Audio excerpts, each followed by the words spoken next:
December 16th, Daily Devotional from the Heart by Ellen G. White. Decisive Action.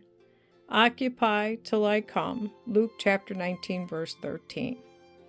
As Seventh-day Adventists, we have a work to do in witnessing for Christ. If the Lord is soon to come, begin to act decidedly and determinedly and with intense interest to increase the institutional facilities that a great work may be done in a short time. Those who have been allied to the world should heed the invitation of the Lord.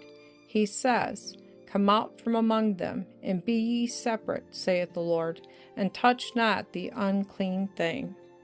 2 Corinthians chapter 6, verse 17. The bright beams of the Sun of Righteousness are to shine upon you, that you may be beautiful with holiness. Shall we now say there is no need of facilities, that faith is all we need? Genuine faith is a working principle, and works will appear as a proof of this agent in the soul. You should redouble your efforts, redouble your working forces. A great work must be done all through the world, and let none flatter themselves that because the end is near, there is no need of making special efforts to build up the various institutions as the cause shall demand.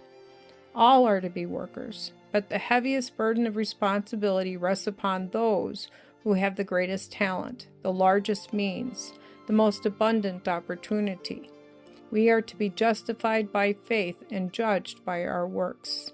When the Lord shall bid us to lay off the armor and to make no further effort to establish schools, to build institutions for the care of the sick, for the shelter of the orphans and the homeless, and for the comfort of the worn-out ministries, it will be time to fold our hands and let the Lord close up the work.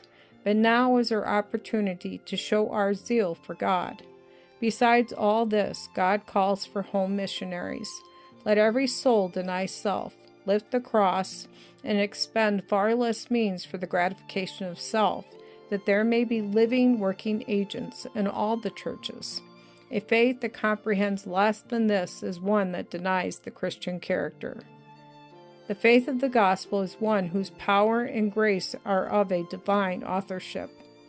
Then let us make it manifest that Christ abides in us, by ceasing to expend money on dress and on needless things, when the cause of Christ is crippled for our wants of means, when debts are left unpaid on our meeting houses, and when the treasury is empty.